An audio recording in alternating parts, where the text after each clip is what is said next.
श्रीमात्रे नमः।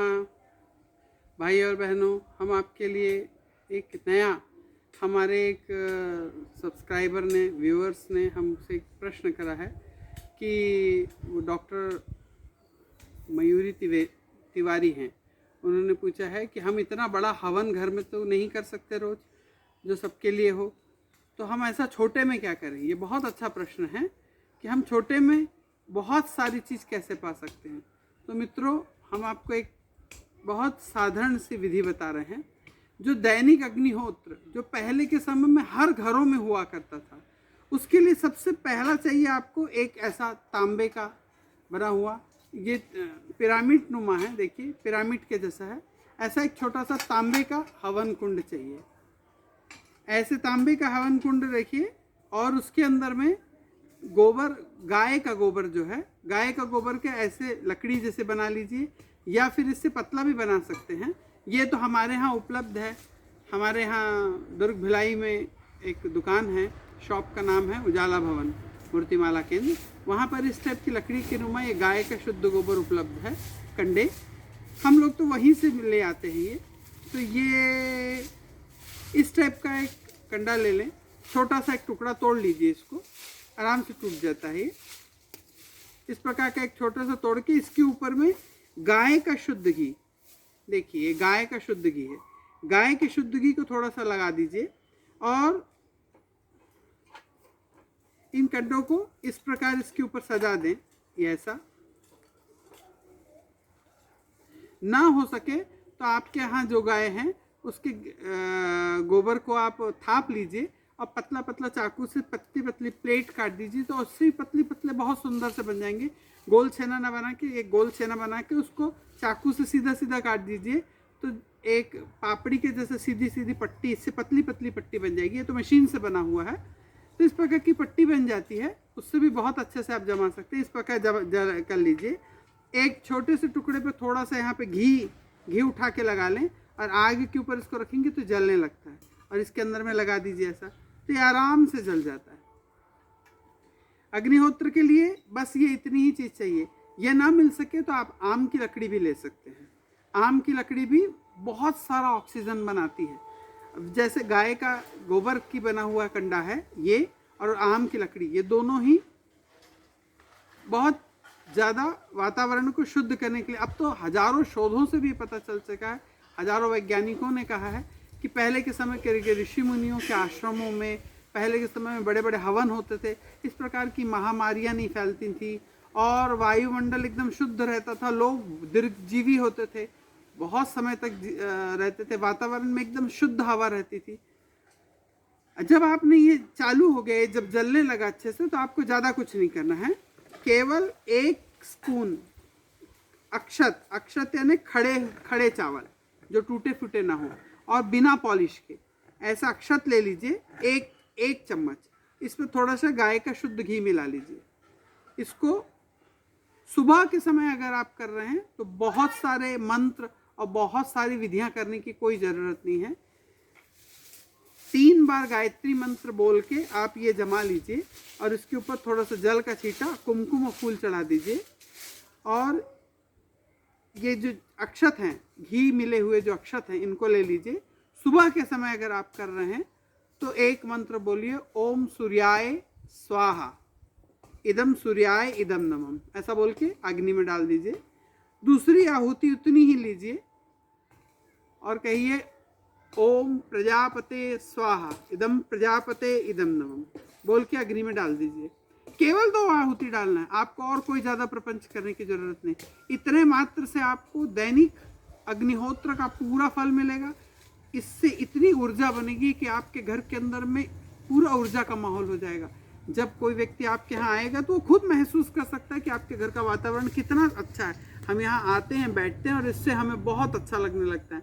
लेकिन मित्रों, अगर आप शाम को कर रहे हैं, अग्निहोत्र वैसे दोनों समय करना चाहिए, अगर आप शाम को कर रहे हैं तो वैसे ही 1 स्पून खड़े अक्षत, मोटा बिना पॉलिश का चावल लेना है, इसका ध्यान रखेंगे।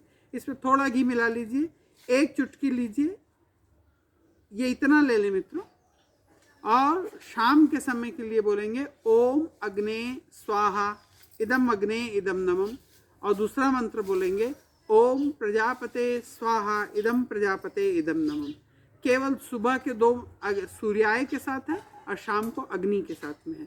केवल ये 4 मंत्र ही बोलना है, बहुत सरल है।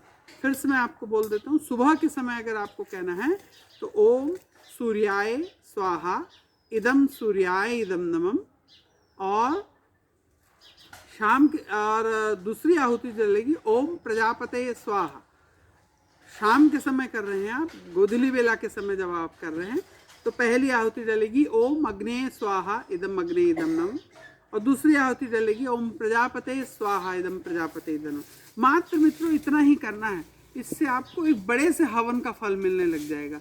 आप डेली करिए, 1-2 दिन में कुछ नहीं होता, इसको थोड़ा निरंतर करिए और आप खुद अपने घर का माहौल तो सुधारेंगे ही। इसका जो धुआं और जो इसके अंदर का वाइब्रेशन उठेगा वो हमारे मोहल्ले, हमारे आसपास के लोगों का भी वातावरण से, अगर हम पूरे भारतवासी अगर इस प्रकार का छोटा हवन रोज अपने अग्निहोत्र घर में करने लगे तो सोचिए दोस्तों कि गौ माता आज जो कत्ल खानों में जा रही हैं वो जाना बंद हो जाएगा, क्योंकि गाय के गोबर की आवश्यकता सबको लगेगी। तो कुछ नहीं तो जो गाय दूध ना दे रही हो तो लोग उनको कत्ल खाने ना पहुँचा के गोबर के लिए तो रखेंगे, तो उस गोबर का उपयोग होगा, ये गोबर का उपयोग होना चालू हो जाएगा और इससे हम अपना कल्याण कर रहे हैं, हम अपने आने वाली जनरेशन का कल्याण कर रहे हैं और पूरे समाज का कल्याण कर रहे हैं। मित्रों केवल जो जीव है, चिड़िया से लेके बड़े से बड़ा हाथी हो, चाहे सृष्टि के अंदर मनुष्य, सब है, सब अपने लिए जीते हैं, लेकिन इंसान को समाज के लिए जीना चाहिए, समाज के लिए भी कुछ करना चाहिए। इसलिए ईश्वर ने हमको विवेक दिया है। विवेक से जब हम सोच के करते हैं, और आपको हमने कल एक वीडियो बनाया है कि दीपक हम क्यों जलाते हैं, उसमें बताएंगे जब आप ये गाय का शुद्ध घी उसमें डालेंगे और इस गाय का शुद्ध घी के साथ जब अक्षत डालेंगे और जब जलेंगे स्वाहा, तो देव अग्नि की जो पत्नी है स्वाहा, वो इस ऊर्जा को लेके भगवान जिस प्रजापति और सूर्य के नाम से, क्योंकि इस ब्रह्मांड में जो सबसे प्रत्यक्ष देव हम रोज देखते हैं वो सूर्य है, जिनके प्रकाश से देख के पूरी सृष्टि के पास वनस्पतियां हैं, जिससे हमारे अनाज उग रहे हैं, फल उग रहे हैं, सारी सृष्टि चल रही है। तो प्रत्यक्ष देव जो हम रोज देखते हैं वो है, तो उनकी ऊर्जा बढ़ी रहे और उनकी ऊर्जा ना खत्म हो, उसके लिए हमारे को सूर्य के लिए और प्रजापति, यानी पूरी सृष्टि के अंदर जितने लोग जीवित हैं और जो प्रजा हैं, हर व्यक्ति के नाम की प्रजापति के नाम से, जो प्रजा की रक्षा करते हैं प्रजापति, उनके नाम की ये आहुति डालने से उनको प्राप्त होती है। मित्रों जैसे कल हमने आपको बताया कि अग्निदेव की पत्नी का नाम स्वाहा है, उनकी दूसरी पत्नी का नाम है स्वधा। जब हम अपने पितरों के लिए आहुति करते हैं तो उसके पीछे स्वाहा की जगह स्वधा बोल के, स्वधा बोल के आहुति की जाती है। स्वधा उनकी दूसरी पत्नी का नाम है। स्वधा उस ऊर्जा से जो हम अपने पितरों के लिए हवन करते हैं, उससे वो ऊर्जा लेके वो हमारे पितरों तक उसको पहुंचाती है। मित्रों हम रोज आपके लिए बहुत अच्छे वीडियो लेके आते हैं और पूरे वेदों के ऊपर आधारित है और पुराणों पर आधारित है, और ये आज से ये मेरे द्वारा बनाए नहीं गए नहीं हैं, ये हमारे ऋषि मुनियों द्वारा बताए गए हैं, और हमें ये सब संतों के संगत से ये प्राप्त होता है, और वो मैं आपके जन कल्याण के लिए आप लोगों को बताता हूँ। मित्रों मेरा आपसे एक अनुरोध है कि आप इसे ज़्यादा से ज़्यादा शेयर करें। अगर आपने सब्सक्राइब नहीं किया हो तो इसे सब्सक्राइब करें, और हर रोज़ कम से कम 2 व्यक्तियों को प्रेरित करें कि आप इस चैनल को सुनें और सब्सक्राइब करें। मित्रों आपके द्वारा जो बताया गया, किसी को आपके द्वारा जब ये बताया जाएगा तो उस व्यक्ति को अगर उससे फ़ायदा होगा तो उसका पुण्य आपको भी मिलेगा, आप भी उस पुण्य के भागीदार बनेंगे। इसलिए मित्रों ज़्यादा से ज़्यादा शेयर करें, सब्सक्राइब करें, लाइक करें, और हम कौन से अच्छे टॉपिक्स के ऊपर में आपके लिए वीडियो बनाएं जो शास्त्रोक्त हो, वैसा वशीकरण ये वो इस टाइप के नहीं, लेकिन इस टाइप का बनाएं कि जिससे हमारे रोज़ के गृहस्थ के काम हम चलते रहें, हमारी आय चलती रहे, हम अपने दैनिक कार्य भी चलते रहे, उस पर बिगड़े ना पड़े, हमको विशेष ज़्यादा कुछ ना करना पड़े, लेकिन करना पड़े, लेकिन बहुत ज़्यादा कुछ ना करना पड़े कि जिसका हमको 2-4 घंटे हम नहीं निकाल पा रहे। अब इस पूरे आहुति के क्रम में मुश्किल से आपके 5 मिनट लगते हैं, लेकिन आपको रोज़ हवन करने का पूरा फल प्राप्त होता है। मित्रों आने वाली 21 तारीख जो है, आने वाली 21 तारीख के दिन सूर्य ग्रहण पड़ रहा है, उसके लिए मैं आपको लक्ष्मी के महालक्ष्मी का एक बहुत विशिष्ट प्रयोग बताने वाला हूँ। उस दिन आप बिल्कुल घर पे रहें और जो समय बताया जाएगा उस समय के ऊपर में आप जो हम मंत्र बताएंगे उस मंत्र का पाठ करें।